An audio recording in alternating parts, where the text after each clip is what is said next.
And we are live. It is Sunday, February the 17th, 2019. I'm Ben, your friendly neighborhood hippie of Canucks with Guitars, and I have the pleasure of looking at my younger self, Robert Baker, not talking guitar playing, just the hair. How you doing, buddy? Good, man. How are you? Good. I did forget one thing before we started. I am going to have a malt-based beverage this evening. Oh, I've got water. I have water too. Yes. I keep drinking this smart water. So far, it's had no effect on me, but I'm gonna keep hoping. We can all hope. We can all hope. Hey, Lionheart, good to see you. Made it over. Let's see here. I'm just gonna actually check out the chat. Give out a quick roll call. We've got Dennis Brio in the house. John Windsor, Jeffrey Monroe, welcome. Matthew Stewart, always a pleasure. Brad Miller, good to see you, buddy. Jack Clark. Quentin James is here. RJ, good to see you, Mad Raj. My lovely sister Amanda. Todd Flowers, Brack Stubblefield, Daniel Horsley, Alex Shep, Jeff Ripplinger, Zach Thong, Lionheart, again, hello. Jason Wade, David Ennis, good to see all you fine folks jumping in already. Marsman, good to see you. There's all kinds of everyone is enjoying the Sunday evening. And I'll probably say a few times during the stream, if you're a NASCAR fan, please do not tell me the winner of today's race. It's the biggest race of the year, but I've been in guitar mode all afternoon, so that's what I'm watching after we're done here. Mayhem, who was just left my place an hour ago. We were talking guitars. He had a bit of fret sprout we were looking at. Oh, nice. Yeah, so glad you made it home safe, buddy. That's what we were just talking about, the wonderful weather that we've both been having. Yes. And all the guitars love it. Love that cold Ohio and Canada weather. Oh, yeah. Yeah, cold and dry instead of hot and humid, right? Yeah. Thanks for the trust. Worst for guitars. Yeah, Mayhem is like, I'm looking at his fret ends. I'm like, do you want me to adjust this truss rod? Because the neck is bowed really nice, and it took damn near a full turn. Hey, JJ, Ken Stowe, Farmall Fanatic, John Parson, Brian from Oregon. Wow, lots of folks. Awesome. So if you guys have any questions for either of us, please ask away. Maybe we'll have an answer even. Since we're a couple of gear nerds, I'm safe to say, I think. Actually, I forgot to tell you, when I live stream, I specifically don't answer anything. So no questions. No. That's why it always says "Let's Jam," not live Q&A. Exactly. You know what?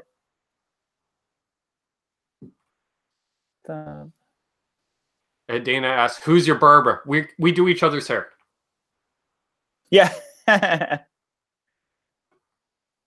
Hey, Michael B. I can't believe how much money we save on haircuts. Oh, I know. I got a haircut a couple weeks before NAMM, and that was the first time in over 3 years. So. Oh, really? Yeah, I figure I bought a guitar alone on the money I saved. Exactly. We're just thinking ahead. We're being guitar players. That's right. Until your hair starts getting caught in the strings when you play, you don't need a haircut. That's I got mine cut right before NAMM too, because of that exact reason. It got to where it was really long again and just getting caught in the strings, and I was like, nope. Exactly. Marsman asks, those P90s in that gold top. We were talking about that off air. And yes, Lionheart, tone hair. Tone hair, yeah. Where's my gold? Oh, my gold top's right there. Oh, you probably can't see it. Nope. Hey, Brian Man, it said, stupid boys and your stupid hair. Yeah. Yeah, I hear that a lot. Hashtag Pantene. Hey, Aaron. Good to see you. What brand of strings do you guys use? Ah, that's a good question. What kind of strings do you use? I used clear tone strings for 4 years now or something like that. Quite a while. Nice. I bounce back and forth. Ernie balls when I can get them. Diodario in a pinch. I bought a pack of Fender bullet strings for my Strat because, in theory, the bullet strings are supposed to keep it from going out of tune. Oh, really? Yeah, it's something about the ball end on thing? strings. That's what messes up inside the trem block, but we'll see. Huh. Yeah, that's interesting. Yeah, I've only ever used I used Elixir strings for a while, and then got some clear tones, and then I basically just started using clear tone from there on out. Nice. I tried the Elixir route, you know, because they're supposed to last longer, but I do a fair amount of pick slides, so they don't really last that much longer. They just wear out in a different spot first. Yeah, the Elixirs. Yeah. Yeah, and I always thought they I liked the way that the Elixirs felt, but then like when the coating would wear away, they looked like just made the strings look all like shredded. Basically, they were kind of funky looking. Yeah, but and I look down after a gig, I'm like, wow, that's a lot of pick dust. And then you realize half it's pick dust, half it's Elixir dust. Yeah. Yeah, so I happen to really like them, but I always thought they kind of sounded a little bit dead. I don't know if it's just my ears wanting to hear that because they're coated or what. But Ed was asking, on average, how long do the clear tones last for you? I'm like the worst at changing strings, so they last a really long time. But I long after they're dead and should have been changed, you know, months ago. But yeah, basically until I break a string or they fall off. I was thinking that actually before you jumped on. Hey, Dave Byron, I was playing one of my vintage tellies, and everyone, when I play it, they're like, "Oh, the tone in that guitar is great," and I realized I'm pretty sure I haven't changed the strings in 2 to 3 years on that thing. Yeah, there's my Charvel, and I know that those strings were like a year old when I bought it. It had like 2 or 3 years, and I mean the strings were just awful. I've never like the worst feeling strings ever. But to deal with a Floyd Rose, I was like, I'd rather have dead strings than ever have to change these things. And then That's my Kramer. Yeah, and when I finally changed them, they sounded so much. I was like, all right, yeah, this sounds a lot better. But I still, I mean, I haven't changed it since. It's probably been another like year or so. Right. Yeah. Wash my hands like a freak, play 3 hours a day, clear tones last me 6 months. Jeffrey Monroe says. Well, there we go. Yeah, I never like washed my hands before I play or anything like that, but I've talked about that a bunch. Like some people just have like really acidic like oil and sweat and stuff, and my strings have never been black or any of that stuff, regardless of how much I played them. So I think some people unfortunately just have that super acidic, hand. I try to keep my hands clean, but I don't like to wash them within a half hour of playing because it's always like washing dishes and then going and playing guitar. You just blow out calluses. I want to make sure my hands are very dry when I play. Yeah. And I missed Guitar Hack. Hey, buddy, good to see you. Guitar Hack. So plus, you don't get the mojo in the fretboard if you totally wash your hands all the time before playing.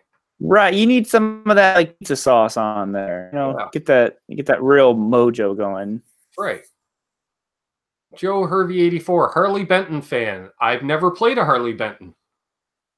I had one for a little while, and you know what? For the price range that they're in, I think they're really good. I know they were talking about raising the price of them. If that might push them into a little bit of a different bracket, depending on how much they want to raise the price on them. But yeah, I mean, for how much they were pretty cool. So, oh, we have a celebrity in the chat. Caleb Rappaport himself from Nerd Halen is in the house. Oh. An amazing player doing a Van Halen tribute act. Nerd Halen, Robert. You should check him out. Shoot, yeah. Eddie Van Halen's my favorite guitar player ever. Yes. Do I have any of his swag around? Oh, I do. I just happen to have a Nerd Halen pick right here. Oh. There we go. Nice. Oh, look, you do. It's the same logo. That's awesome. Yeah, I will check them out for sure. Hey, Johnny Bean. Danny Allen. So there you go. Dave asks us, how did we like NAMM? So how did you like NAMM? Oh man, I loved every part of NAMM. For me, it was like as far as meeting people, whether it be a fellow YouTuber, industry guy, or a rock star, it was all the same to me. You know, just as cool. Like it was just as cool to meet you as it was to meet Glenn Hughes and Brian Wampler. Oh, well, I don't know if I belong in their category, but they yeah, was this your first NAMM or have you been to the That was my first NAMM. Well, yeah, I'm sorry, what was that? My first. Yeah. This was, I think this was like out of all of them I've been to, this was the best NAMM. You know, it was just a really, really good year. So you picked a good one. That's what I keep hearing from everyone's like, oh man, that was the best NAMM, and I was just like, yeah, sure, you know, because you're like, yeah, it was. I kind of knew what to expect because I've been to trade shows for different businesses before, and you know, and seeing NAMM coverage over the years on YouTube, so you kind of have an idea. And I knew it was going to be big. It was bigger than I thought, but not ridiculously bigger, but still, I'd say double what I thought it would be. And I think it was just the fact that you do run into so many people and everyone's accessible. You know, it's not like, oh, here comes 20 bodyguards to protect some rock star. It's like more like they're like, hey, when you're done with that guitar, can I try it? Because they're gear nerds too. Yeah. Yeah, I remember my friend, I was with him and Tesi Stevens, and we waited like 20 minutes, and I just kind of like bailed out. I was like, all right, because I never really like cared to wait in line or anything like that, and I just like happened to cut down the drum. This is like years ago, like the drum department, and then sure enough, here comes Steve Stevens walking down the hallway, you know, and it's like take out and send it to. Look who I ran into, and he's like, oh man, you know. But yeah, it is. They're just kind of like all those guys are just everywhere, just kind of walking around checking stuff out. Yeah, that was really, really cool. And Johnny Bean, good to see you. I got to run into Johnny and hang out with him at NAMM, along with Caleb from Nerd Halen and a few others. Nice. JJ's House of Jams was with me when we met up. He was nice enough to actually let me stay at his place, which really helped as far as the cost of NAMM goes. Yeah, me and him met, I believe, before at NAMM. I think he might know, but yeah, we had met the year before, I believe. Yeah, great guy, and he has a beautiful Les Paul himself. He has a '68 custom. Oh, nice. Yes. Hey, Mitch, good to see you. Alex, is that right? Whenever. The '68, whenever they started making Les Pauls again? Yes, and it's an early run, so the rumor is that would have been leftover wood from the 60 model year, the 59 and 60 guitars. They just shelved that stuff, and then when it's time to bring them back, they're like, hey, we got these bodies, we got these necks. So you're pretty much getting, you know, a 59 or a 60 Les Paul, but with a couple of zeros knocked off the price, right? Yeah, exactly. That's really cool. And Jason says, yeah, you guys met up the year before. Nice. Yep. Lots of people saying hey to each other. Do either of you have any experience with St. Blues Guitars out of Memphis, Tennessee? I'm not familiar with them myself. Yeah, actually, one of the local stores here, music, for a while carried St. Blues. And they were really cool. If I remember, the guitar really heavy, but I thought that they were pretty cool. I know they don't carry them any longer, but they did have them for a little while. I just remember seeing the St. Blues logo and stuff. So they seemed really cool, though. Very cool. Well, there we go. It's a 50-50 chance with us. Yeah. Very cool. Very cool. Oh, wow. 66 watching, 29 thumbs ups. Thank you, my sister. My sister's passed 1,000 followers, I assume, on Instagram. She's all over the Instagram. Oh, nice. Yeah. Gotta get that Graham game. That's right. That's right. Hey, Ike's in the house from Flipside. Where's Ike? Oh. Yo, what up, fellers? What Got up, to Ike spend some time with Evangelo? Ike at NAMM. Like, we were trying to try a guitar at the Gibson booth upstairs, and then one just had it the whole time. And I eventually bailed out, and I was like, yeah, I'm bailing out too. And Matt Duffy's in the house. Welcome, Matt. Michael B., I might be working all night. Can you ask Robert if he can stay until 3 a.m.? Thanks. It's funny because that's how Michael B. and I kind of met up. He was doing some work overnight, and I had started a live stream at 10 p.m., and we went almost 6 hours live, just having various people on, just a group hangout. And he kept listening while he's working. He's like, wow, you guys are still live? Hey, Milty. Good to see you. Longtime friend. Glad you could jump in. Gabriel, good to see you. See, did Mr. Baker ever play a Bacchus guitar? No. What was it again? Bacchus, Bacchus, or maybe Bacchus? Huh. Yeah. No, I've never heard of those, actually. No, me neither. I saw someone asking about, oh, there it is. Brian asked about the Friedman guitars, the Vintage S. Yeah, they're super, super nice. I actually have 2 of them here. They're not mine. And they're getting ready to go back. But yeah, the Vintage S, the Tobacco Burst one I have is like crazy, crazy good. They're both really good, but the Tobacco Burst one has that humbucker in the bridge, and it just sounds so good. Right. Well, we got Chris Bevan. He says, what up, Rob, from Akron? What up? The little Ohio guy. And Wolverine, is that a Canadian accent I sense? Very, yes. The weekly show is Canucks with Guitars. Wearing those shirts all over NAMM. Just get the name out there. Hello, this is me. I'm new.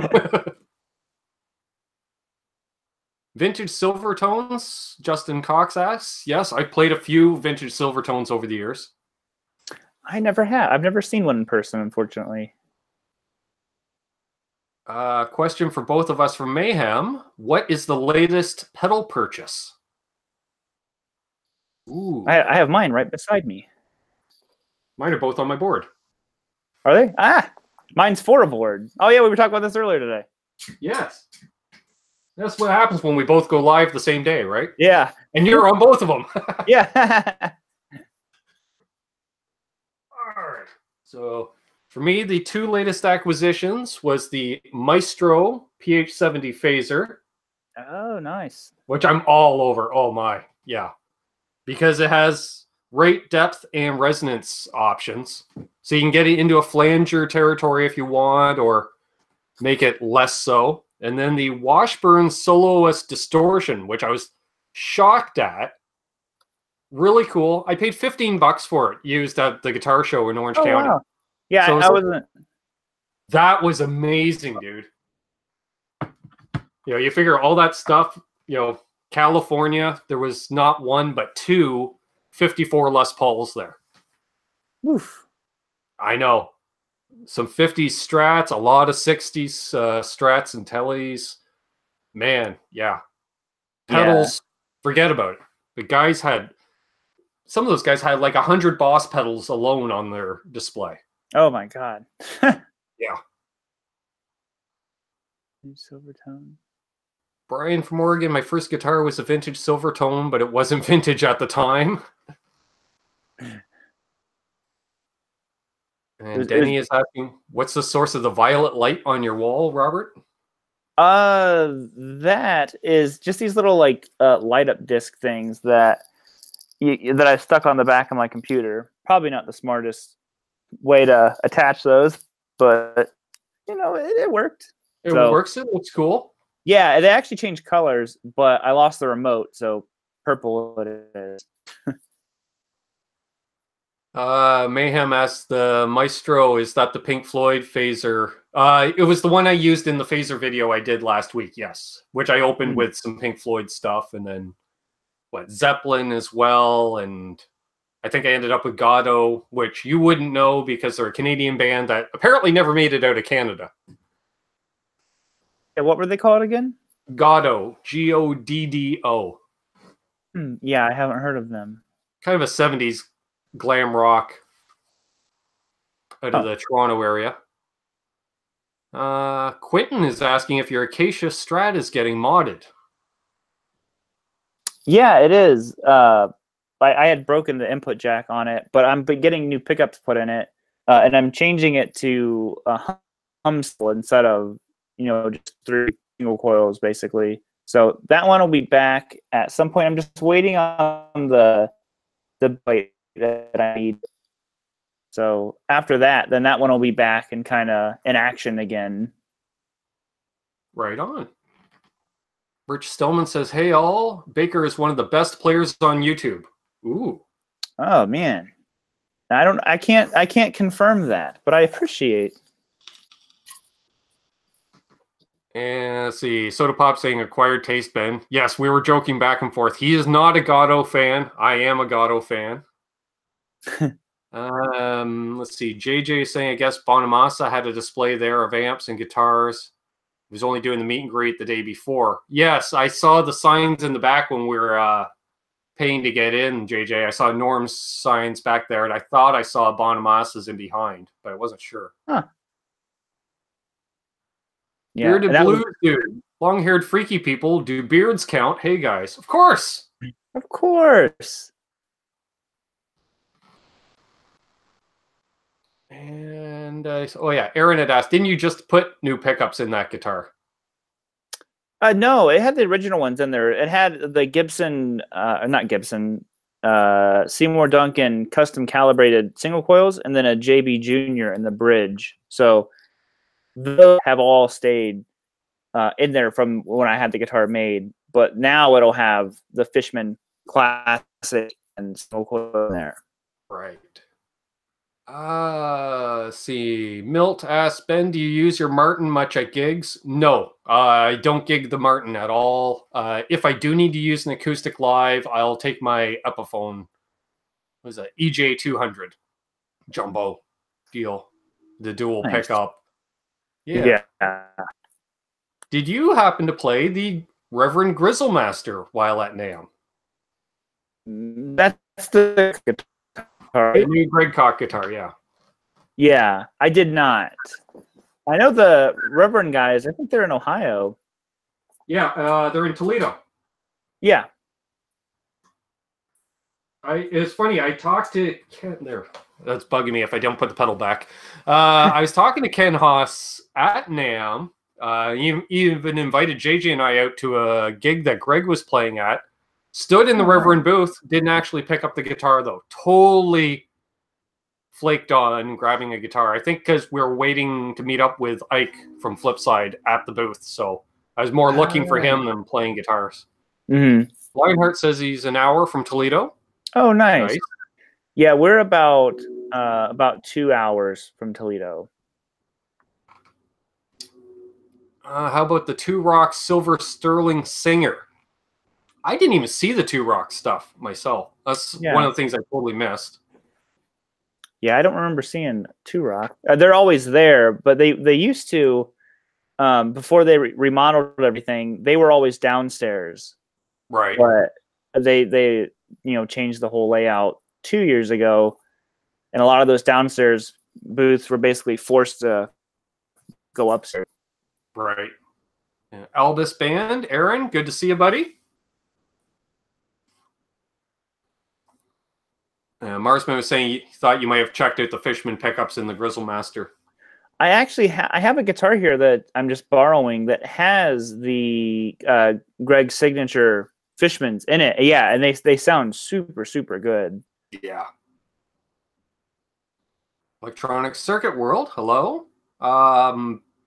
Ike's asking your thoughts on the Rev D20.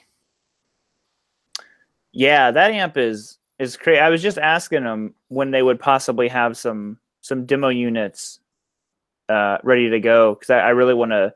I was out there a couple days early I did some videos with Rev on the D20, and I was blown away with how good that amp was. It's crazy. Like, to me, it's definitely like a, a game changer in the, true amp world. Mm-hmm. If you're not wanting to go the modeling route.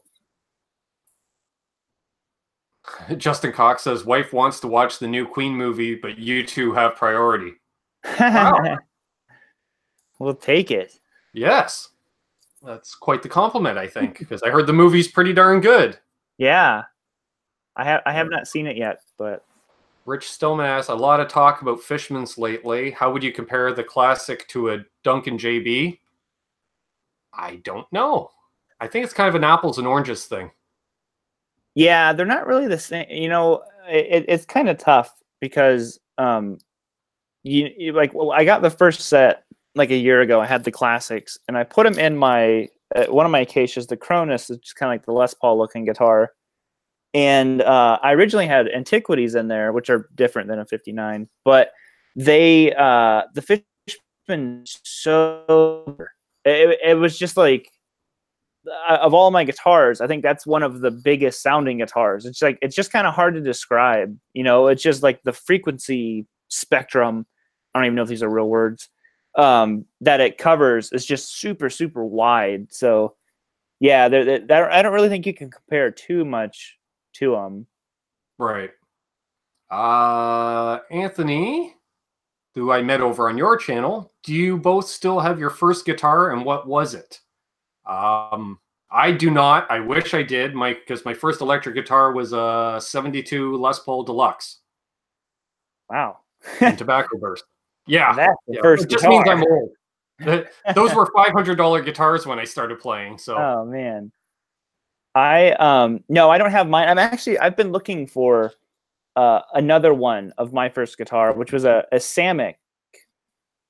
Basically like a Strat, but what's funny is it looks identical to what the Silver Sky looks like.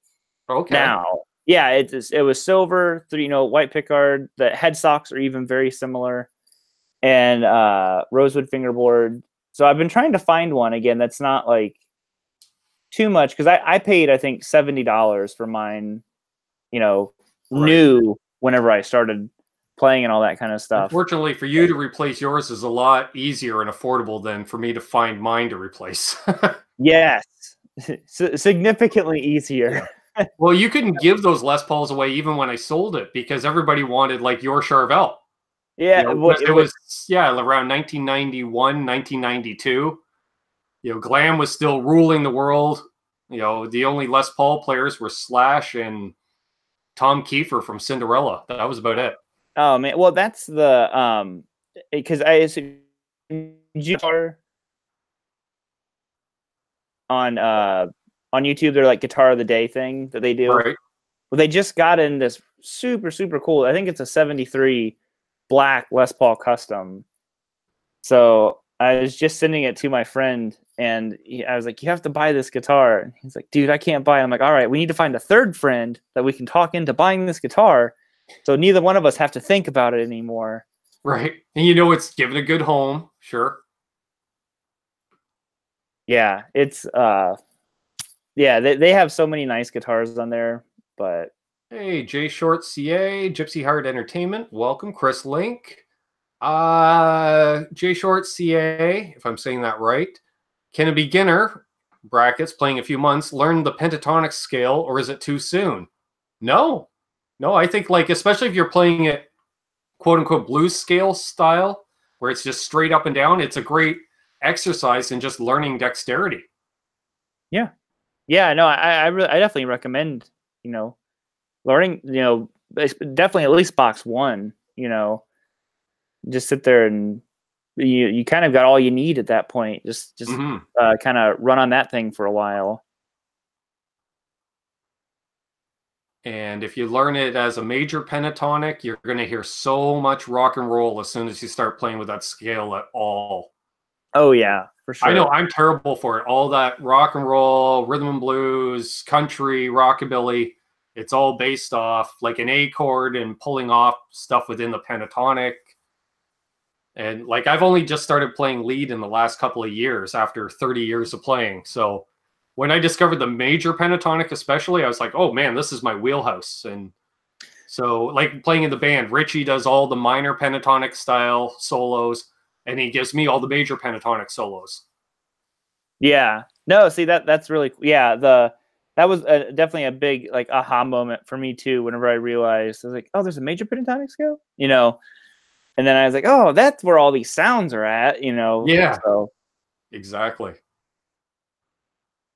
Let's see here. Yes, as my sister says, welcome all if you're new to the channel. And if you are new, please give us a subscription and ring the bell so you get notified whenever we put out some content. And let's see here. Brian Sexhour asks, a Vola signature in the future, perhaps?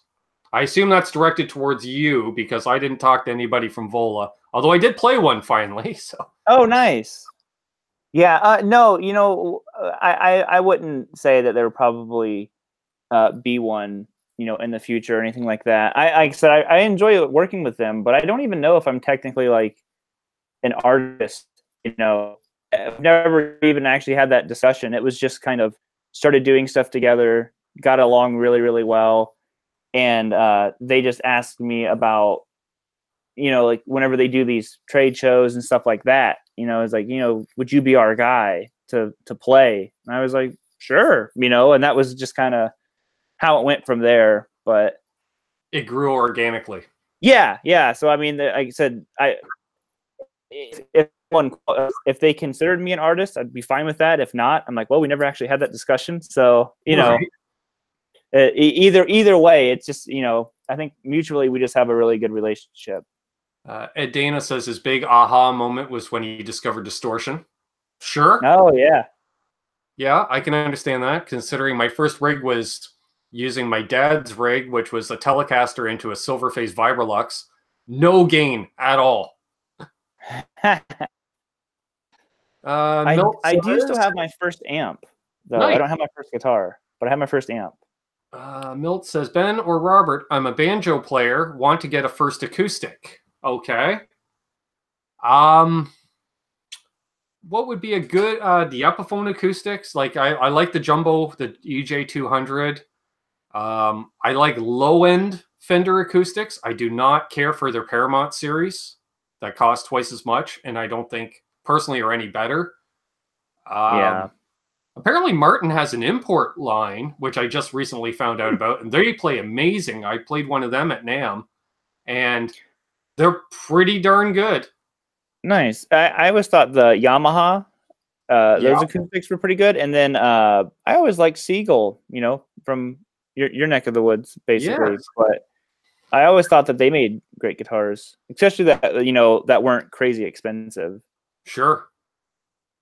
Yeah, thank you very much, Lucky Mike. And Gypsy Heart, thank you. Says, got you was loved, locked, and loaded, tweeted. Very nice. The Takamine or Takamine G series are excellent. Barefoot Mode says. Oh, cool. I don't know if I've ever played a Takamine. Played a lot of Tax over the years. There's a lot of country music traditionally in this area, so Tax, because they're one of the first acoustics that were electrified without you having to modify them, they were a huge hit around the mid '80s. Oh. So, and that's back like it was before I started playing, but my dad was basically wrapping up his gigging career around the same time. So it's kind of weird. He stopped playing, and within 2 years, I started playing. Let's see. Aaron asks, still digging your Friedmans, Robert? Yeah. No, that's what me and Ben were just talking about. I was just playing it before the show started, and if my signature guitar was cooler, it would be that guitar. I absolutely love it, and they're sending me just to try out, thankfully, because a bunch of subscribers and stuff had asked me about them, but their new NoHo series that they came out with at NAMM. Right. So I'm pretty pumped up to get to actually spend some time with that one versus just gawking at it at NAMM. Let's see here. Hello, Terry. Made it. Awesome. Says hello to all. Welcome to the Canucks with Guitars hang with rock star Robert Baker. Ooh. Oh man, raise the bar again. Okay. My sister says, oh, and hello, Michael McReynolds. Man, if I could talk tonight. Well, actually, I'll go one before because I missed Hack's question. Can you ask Robert? Sure, I'll ask Robert. Do you still play your Marshall Origin, or if you're interested in the new 20-watt Marshalls? I haven't played my Marshall Origin recently, mainly because it's on the other side of the room. There's an amp switch I would get at some point that would remedy all of that situation. But yeah, the new 20-watt Plexis definitely have me like super interested in them, and I love that it's like the jumper cable, you know, for input style. It's so cool. I'm like, that was a good move for Marshall. I just love that quintessential guitar player answer as I don't play it as often because it's across the room. Not like it's in another town in storage. Yeah, it's across the room. It's all the way over there. It's so far. It's like reminds me of watching TV as a kid prior to having a remote control. I'd like to change the channel, but it's all the way over there. It's all the way over there. Yeah, well, that's my issue is that all of my stuff, like the 2-note stuff, for me to use an amp is on this side of the room, and the amp is over there. Right. So if I had, if you've ever seen them, it's an Ampete switcher that you can run, you know, all your amps to it and have them on at the same time, and then just push a button and it switches to them. Right. I think, yeah, Henning has a setup like that. Yes. Yeah, he's the one who turned me on to him. And Pete Thorne just got one, and you know, is really liking it, I believe. And yeah, I didn't realize the Rev guys, like everyone I know has them. I'm like, how did I just find out about these things? Yeah. Yeah, I still unplug out of one amp and physically plug into the next one. That's the way. That's what I do. And I thought I had like a pretty good system lined up, but then like now there's just like this knot of cables behind. Like, luckily it's like out of sight, so like the illusion that it's all nice and neat is there. But then like you look back there and it's just like cables going every way. Yeah. Well, and you're also at the point where you're actually producing videos and editing videos and want good sound, as opposed to I do most of my recorded videos on my phone, turn up the amp halfway to stage volume and just blast it over my shoulder. Sounds way more fun. Or I even do that, like if I play live streaming, even in Hangouts, I just have my USB microphone just pick up and mic the room essentially. And yeah, that's I did one video one time where basically I just like dimed all the amps and everything, and that was a lot of fun. Just being in like this, you know, pretty small room, you can just feel the pressure, you know, of the sound in there. I was like, yeah, this is awesome. My sister says, okay, I got to ask my usual question. What guitar does Robert wish he had never gotten rid of? It was my first real guitar I ever got. It was would have been probably I think a 2003 American Strat that looked kind of like the Stevie Ray Vaughan one, but it wasn't an SRV. And I sold that probably 5-6 years ago, just because needed money to pay bills. So, you know, the guitars are nice because they're kind of like an ATM machine. You know, if the going gets rough, then you just kind of have to sell a guitar or something like that. So I sold that one, and I had an Ibanez Prestige that I really liked, and I had a Nuno guitar. Okay. And kind of had to sell those guys, but yeah, I've tried to hunt that one down now, and unfortunately have never been able to figure out, like, because I sold it to a store, so the store's like, oh, we sold it to this person, you know, but then that person traded it to whoever who sold it, you know, and I'm like, one day it'll like make its way back around and go back into the store, I hope. Yeah, exactly. But, hey, we got Krellbar joining us. Good to see you, buddy. Let's see here. A Gypsy Heart was asking, Robert, do you have any music that you can hear on YouTube? Yeah, I have live streams. Yeah, I have an EP that's on like iTunes and whatever other 1,000 websites there are. And then pretty much in all of my gear demos, I write songs with the gear to just kind of demo it basically. Sure. But yeah, there's a link to Robert's channel right below. Oh, thank you, man. That's the least I can do. Hopefully you could get another sub, Oh, no, I really appreciate it. So hey, every little bit helps, right? We all started in one place and we're always growing. And yeah, absolutely.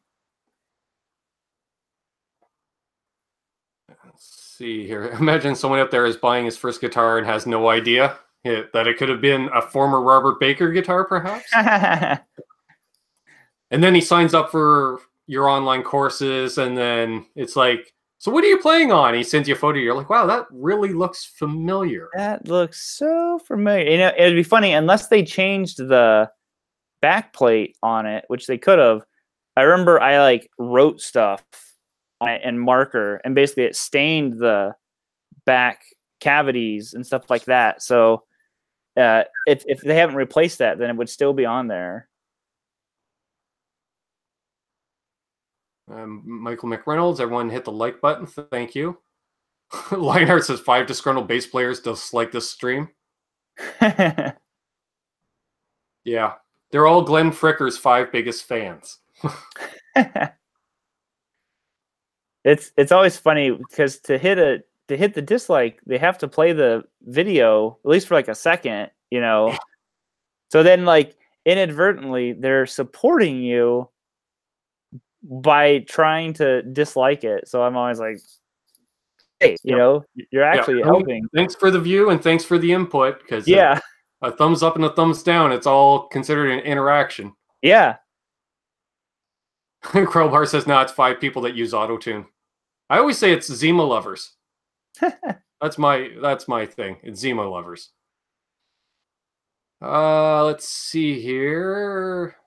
Guitar Hack digs your channel. You're a monster player. Ooh. Must be talking about you, not me. No, definitely not me. He stole my channel name. I should be the Guitar Hack.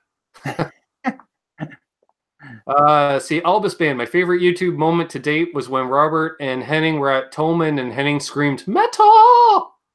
God, I remember I couldn't breathe. I was laughing so hard. Because I'd watched Henning's videos, but I'd never seen him do that before. Yeah, there was a while, and I remember JJ was at NAMM last year, ran into Henning and tried to get him to do it, and he's like, I really don't want to say that anymore. But then he did. Yeah, he's crazy. Yes. This year, I was just walking by what booth was it? They make the noise gate. ISP.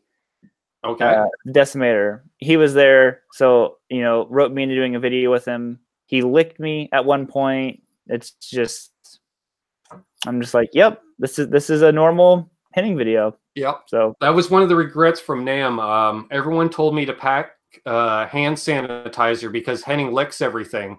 So my response was, I was just going to lick Henning.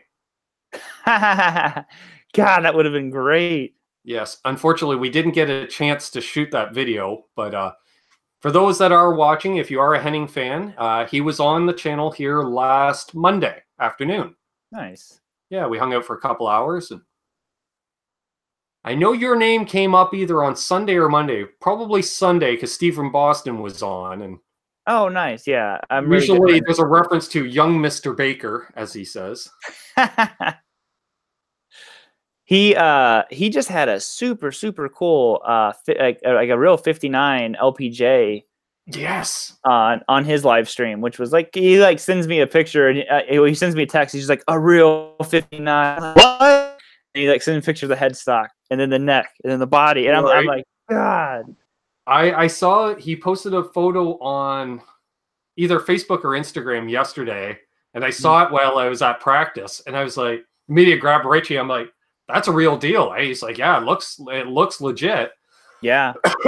And then sure enough, he started playing last night. He was playing it and talking about it. And right as he's getting in depth about the guitar, the Tone King calls me. So I was like, oh, well, I better take this phone call because we had arranged to do a phone call. So here I'm muting and he's all showing it off. And then it's like, get off the phone. And it's like, okay, please somebody else jump in late that asks about the guitar. That's so funny. Yeah, no, it was super legit. I mean, that was a cool looking guitar. Somebody said you need to promote your EP more. He did. Yeah. Yeah. On iTunes. That guitar was so no, I sweet. keep forgetting. I need to put I don't even think I have links to it in my videos. At some point I will. Terry says Henning must have made Cheddar Kung Pao yell metal this year because of how tired out Cheddar was this year. I remember I saw Cheddar was shooting video with Henning, and I ran into him waiting for Ike, and it's only like 1 p.m, and Cheddar's dead on his feet, and he's like, "We've already done 9 videos today. He did 6 before I showed up." It's like, yeah, Henning is a beast, normally, and I don't know if he had anybody there to help him this year. Normally he has like Kiana or someone right running the camera. It was a different person each day. I know Cheddar did it at least one day. Yeah. No, he's a beast. He really takes advantage of, content there. I mean, that'll basically set him up with content for, a month or something like that. Elvis would say, yeah, he shot 73 videos. I couldn't remember the exact number. And like he said, because he puts out a video every day, there's 2 months of work saved. Yep. Yeah. No, and Henning he's a great guy, more so than anything else. Yeah. It's funny because super cool guy, but business. I always joke was the first time I saw him, he was in the Wampler booth. And I think he was talking with Brian. And as soon as we made eye contact, he goes, "We have to do a hangout soon." Because I've been talking to him. He came on back in July. And because he's so busy, it had literally been like 3 months of us trying to figure out a date we could do it. Yeah. Yeah. Is this streaming every Sunday thing? Yes, every Sunday night, 8 p.m. Eastern. Sometimes I'm alone, usually have a guest. The first Sunday of each month, we do our Canucks with Guitars roundtable that features JJ from the House of Jams, Terry, and Guitar Hack, where we kind of recap the month. Nice. Henning's production value is just so cool or so good. Yeah, no kidding. Yeah, when I went over there, it was crazy, and he's upgraded stuff since I was over there. But watching his workflow was really crazy, because we were just burning through videos while I was there, just shooting them and stuff like that. Ed's saying, check out Ed's new channel, 6 String Planet. 10 minutes, I have to go watch a few premieres. Fair enough. Nice. Crowbar Henning's constant sexual innuendos. Yeah, and it's not gender specific either. Yeah. He did accost me at NAMM, goes walking by and rub my nipple as he walked by. And I'm like, I think I'm part of the YouTube community officially. I've been accosted by Henning. Yeah, that's part of it. Like I said, and then he'll lick you. And this year he kissed me in the video, so it'll be great. I can't wait for that video. Ken Stowe says, "Us Germans are silly." Love it. And Mark So's Images. Hello, happy holiday weekend to you. Yes, for those who celebrate it in certain parts of the country, tomorrow is Family Day here, and I believe President's Day in the U.S. Yeah, I was going to say President's Day here. Nice. It's a good thing there's no YouTube HR department. Guitar Hack. Oh man, I love these gatherings of disciples, especially seeing talent support each other. Just please stay away from. I'm not going to say. I'm starting a new channel. It's called How to Lose Subs by Saying Swear Words a Lot. That sounds like Ike right there. I don't know. Henning was swearing a fair amount. So when he was on.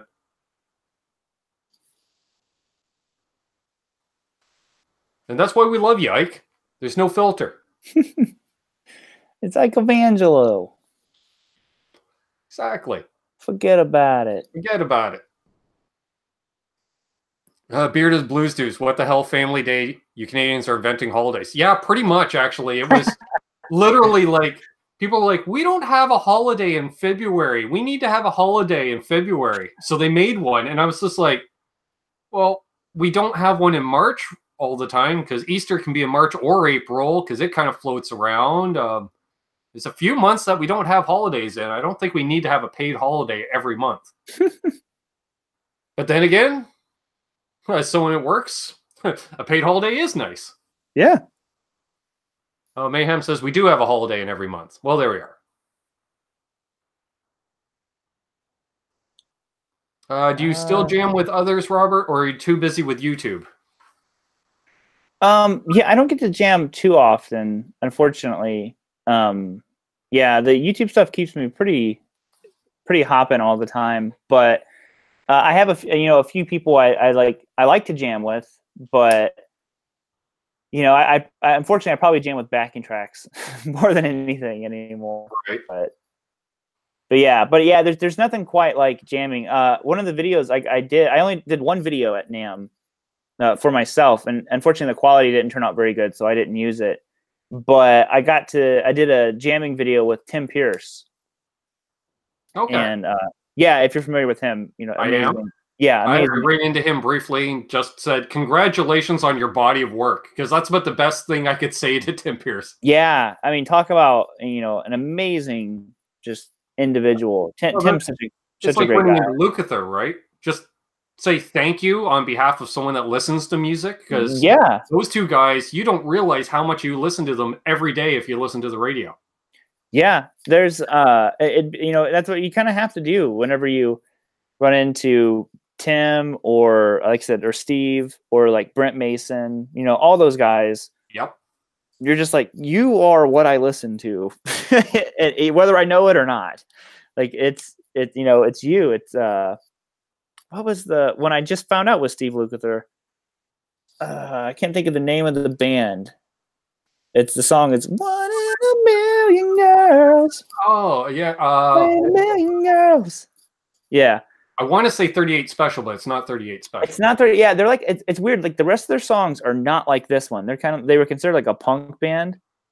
Yeah, but it's a song that sounds like 38 Special. Yeah, it's why would I lie? They walk it down and all that stuff. But the solo is Lukather. I didn't know it, and I was just like, oh my god, that's Steve Lukather. So yeah, it's kind of recognize it by band name. I'm just opening up my playlist. See if it jumps out. The song is, I believe it's She's a Beauty, but who's it by? Thank you. Yes. I'll look it up by song. I couldn't remember the song title. I know. Was it the Tubes? It might. Oh, yeah. You know what? It might have been. She's a beauty. The Tubes. Yep. Man, wow. Yeah. See, and I definitely did not remember that. So. But yeah, you're also too busy to jam because you're doing guitar demos all over the world. You do a different kind of touring. Yeah, kind of. Yeah, I was just talking to someone about that because they were saying like, why don't you like tour and do all that kind of stuff? I go, well, to be honest, all my friends who I know who either tour or did tour as like side musicians and stuff like that, I was like, all of them, like basically like what they tell me, I'm like, that sounds terrible. It's like, if they're not playing, like, you don't get paid or anything like that. It's only like on days that you're playing, unless you're on a retainer. And I'm like, that doesn't really work the best whenever, you have a family at home to take care of and right and all that kind of stuff. And just that, most of them who did do it and are now out of it doing other stuff, they're just kind of like, man, I'd never go back to doing that. Yeah. And I was like, I already feel like I travel too much. It's like every other month it's, going somewhere for a week or two. And I'm such a lazy homebody guitar player. I'm like, I don't know. I just want to like wake up and walk upstairs. And that's about all the moving I want to do that day. So. Yeah. I can say like from gigging on a local level, it's like two age groups. You get that 17 to 23-year-old bands, and then us in our 40s and older. once the kids are old enough that, babysitter or take care of themselves, what have you. And it's dad bands, basically. And I could see, another 10 years or so, maybe that you're like, you know what, I'm going to get out. I'm just going to, we'll do 1 gig a month within 15, 20 minutes of home. And I'd say the most fun being in a band I think I ever had was the last band I was in a couple years ago, just because we all like had, full-time jobs, like the drummer was a doctor and like all these different things. So it's just kind of like none of us were really worried about like ever making any money with it. It was just 100% for fun whenever we could do it. And that was like the most fun, I think, because there was never any arguments over anything really. We're just kind of like, you want to play this show? All right. So then just kind of pack up and go do a show. And that was probably the most fun I think I've ever had. But yeah, wow. I don't know. Welcome, Kadora Miki. Hello, Ben from Japan. I cannot English. I'm sorry. Quite all right. Welcome. Good to see you. Yeah. And Guitar Hack says I described him. Yeah, pretty much. That he says I resemble that statement. No, you are that statement where he was a gigging guy, put the gigging on hold, and I think he said he did not pick up a guitar even for 12 years before getting back into it, and now he's playing in 2 bands in and around the Toronto area. He's doing the YouTube thing. Nice. Yeah.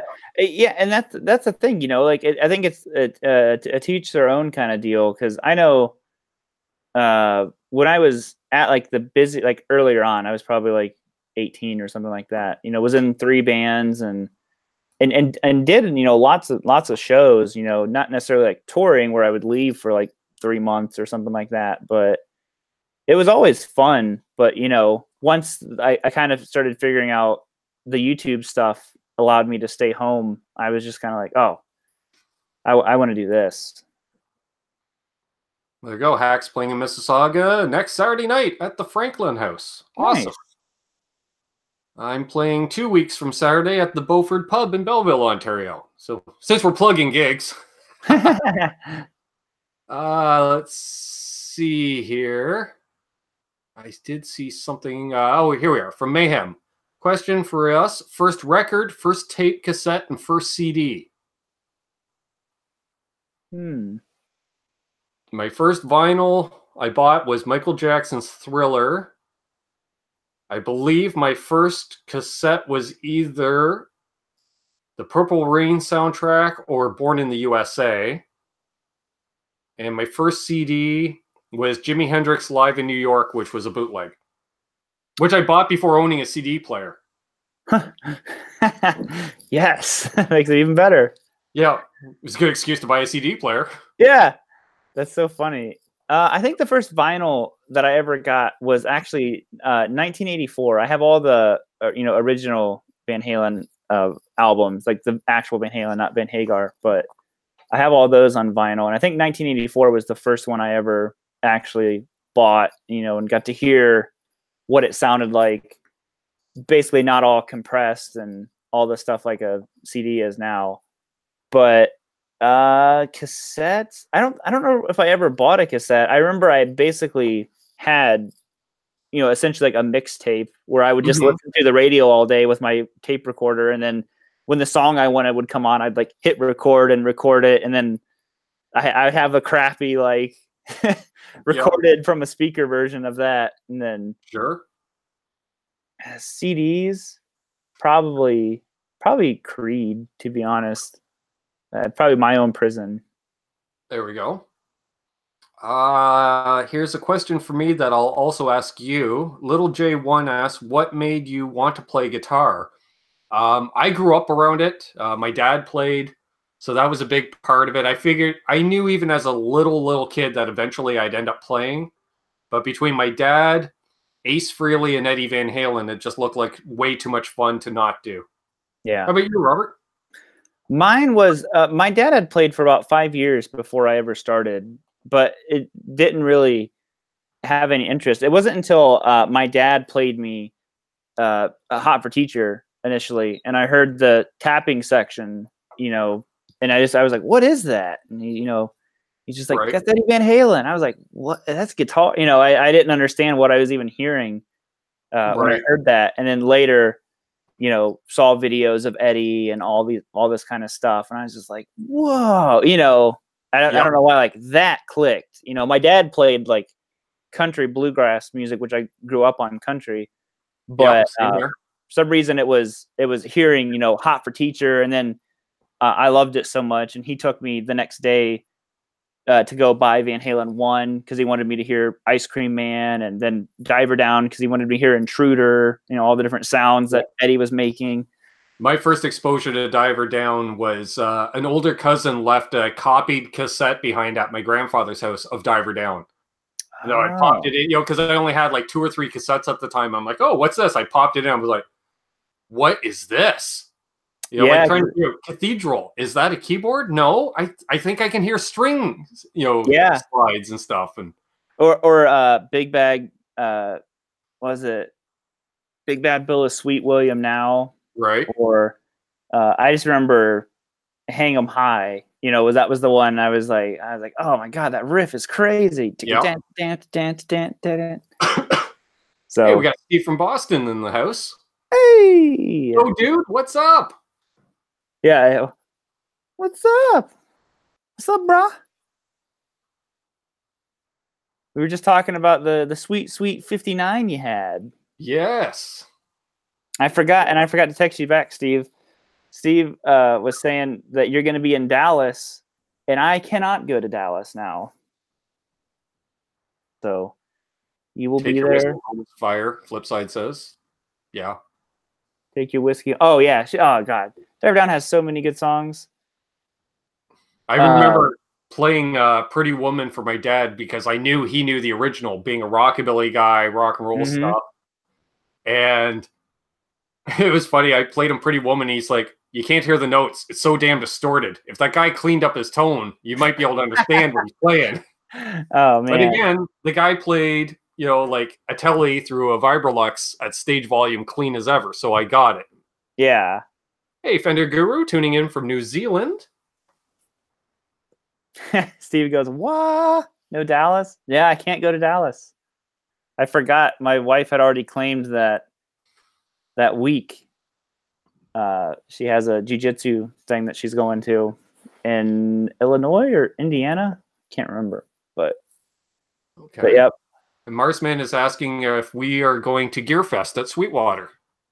Yeah, I will be there. I'm not sure. I told Mayhem I wasn't going earlier today, but it depends. You know, if I can afford to go, definitely. It's a lot of fun. If you ever get, have you been to Summer NAMM before? No. If you ever get a chance to go to, so Winter NAMM, obviously you've experienced it now, which is kind of like crazy. Summer NAMM, to me, in some ways, it's better.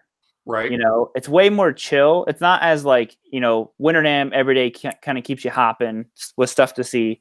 Summer NAMM is way more chill, but I mean, you can go check out Gibson if you want and do all that kind of stuff. And just I think I had more fun walking around at night. We were just walking around to the different bars and stuff, hearing the bands that were playing were insane. It was absolutely just like jaw dropping. Right. Yes, Ed saying my dad was thinking Roy Orbison. Definitely. My dad's a huge Roy Orbison fan, and so am I. One of the best singers, period.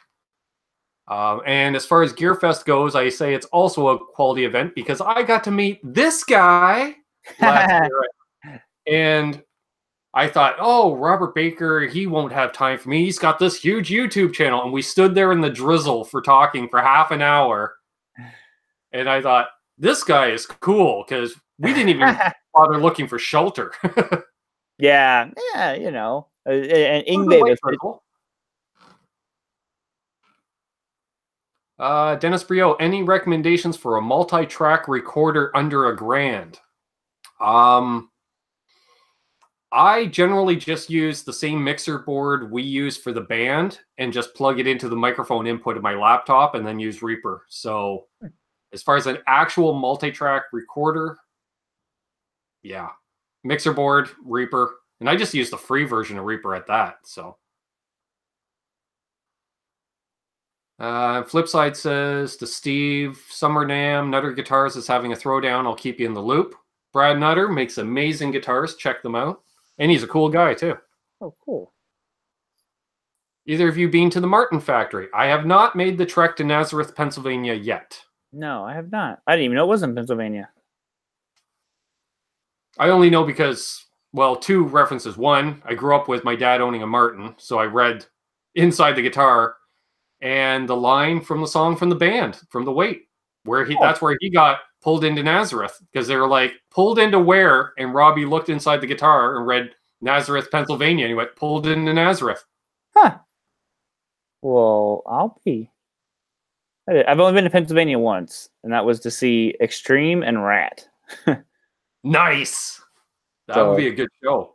It was a good show. It was in like this odd like venue though, so like they were kind of having some sound issues and stuff, and it looked like the band was getting kind of annoyed, but yeah, they were definitely Pittsburgh area. Where was it? I assume you went to the Pittsburgh area for that. I don't remember where it was, to be honest. I'm just thinking the western half of the state. Yeah.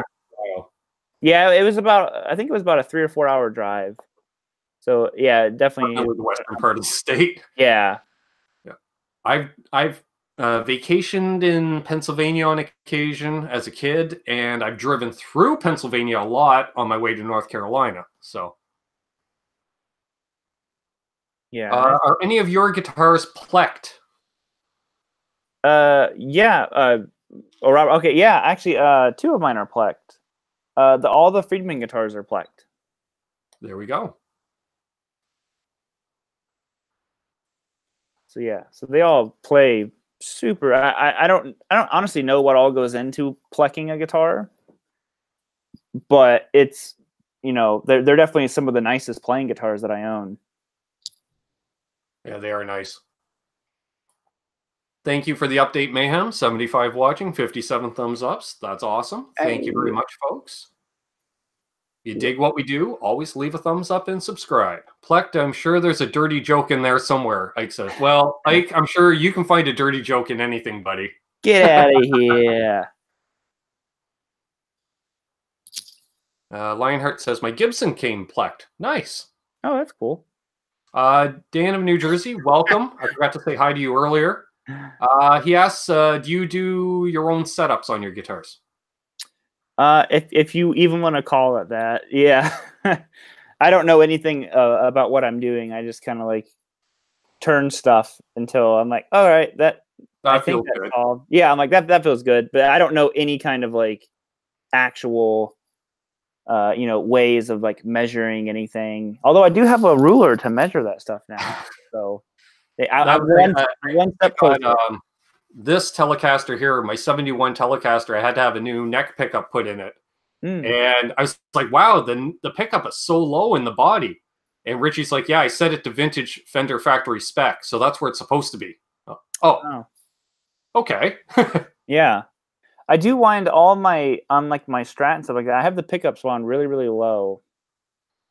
I used to always raise them up to get a little more bite, but then a few people have said lower them well into the guitar, because if they're against the body, it'll be more of the tone of the guitar itself. Oh, that makes sense. Yeah, I think I had read somewhere like Steve Ray Vaughan had his like really, really low or something like that, and it was just I believe to warm it up a little bit to make it so it wasn't so much bite. And then whether that's true or not, I don't know. Yeah, but I've told the story a couple of times. I used to carry I'd have a Phillips screwdriver sitting on my amp head, and I would be adjusting pickups at shows. And I remember taking a set break, and I said to Richie, I'm like, dude, the neck shifted on my guitar. He's like, what are you talking about? I'm like, I'm fretting out notes like crazy. He took one look, and he goes, dude, your neck pickup is touching the strings. Oh, well, we'll lower that back down. I just had that happen a little while back with one of my guitars through shipping. I was just like, I plugged the high E string and it was like fretting out like crazy. Same situation. And I'm like, what is wrong with it? And shipping, obviously, the pickup had shaken loose. Right. It had went all the way up just on the bridge. And after like looking at it. I'm like, I don't even understand what it's hitting. And I'm just like looking at the guitar, and all of a sudden I like put my hand on the actual guitar, and it was like, I was like, what? I'm like, the pickup, you know, and I just tightened it down, and it was fine. But do you still prefer high action? Someone's asked. Okay. I'm the opposite. I go for very low because I try to work as little as possible when playing guitar. I went from high action with 11s to low action with 9s.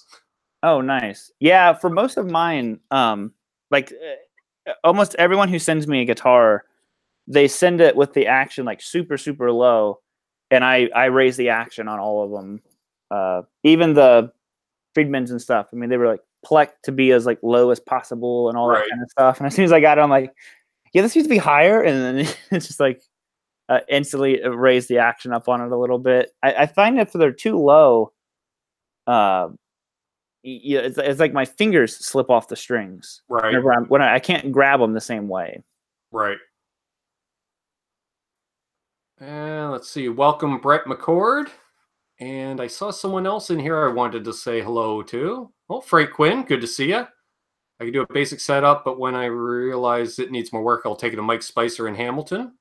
Awesome. So fellow Canadian. Good to see you, Frank. Who else did I see in here? Rock Nutters 52. Looks like possibly in England. Got the guitar show in Birmingham, England next weekend. Can't wait. Very cool. Nice. What do you consider to be high action? Good question. I don't know any kind of measurements. I consider factory spec too high for me. So is it? Yeah, I don't know. Just until I can grab it the right way. So Tucker Ducker. There's a name. Hey, Tucker Ducker. Brian Landreth tuning in. Wow, we got everybody's jumping in tonight. Yeah, wow, I was just gonna say I'll have to go here in a minute, but now everyone shows up. Yeah, I didn't even ask you what you had for time available. Oh, you're fine. Yeah, in a couple minutes here, I just have to go. We haven't eaten dinner yet, so we're gonna go get food here in a minute. But all right, yeah. Well, we've already gone over an hour anyway. So yes, if anyone has any extra questions here for us, feel free, ask away. I'm trying to think of, I don't think I really asked any questions tonight myself. It's just been all based off the chat, which is really cool. Yeah, we're just hanging out, nerding out about guitars. Well, that's like when Mayhem was over here earlier today. He's like, so do you have a plan for tonight? No. So do you have a list of questions for Robert? No. What are you going to do? It's the same thing I always do. Hit go live and... Yeah, you wing it. I mean, yeah. That's wow. My sister says we just hit 900 subscribers on the channel. Woo! Wow. There you have it. Thank you. Thank you, everybody. Much love. 100 away from 1,000, man. Yes. So Quentin wants me to. Wait, someone said, "Will I sing to them?" I think that was Quentin. Was it Quentin? Yeah. Will Robert sing to me? Will I sing? Well, Quentin, I think I sang to you earlier. Look at you getting greedy with your songs. Yeah. I sang to you earlier, man. And you're always singing to Guitar Hack. Sing to all these guys and look at them. Always wanting more. Forget about it. I know. I did like your new song for new members with those bends, the 3 bends at the end. Oh, yeah. That was great because it's just those 3 bends just sounded so 80s. Yeah. Yeah.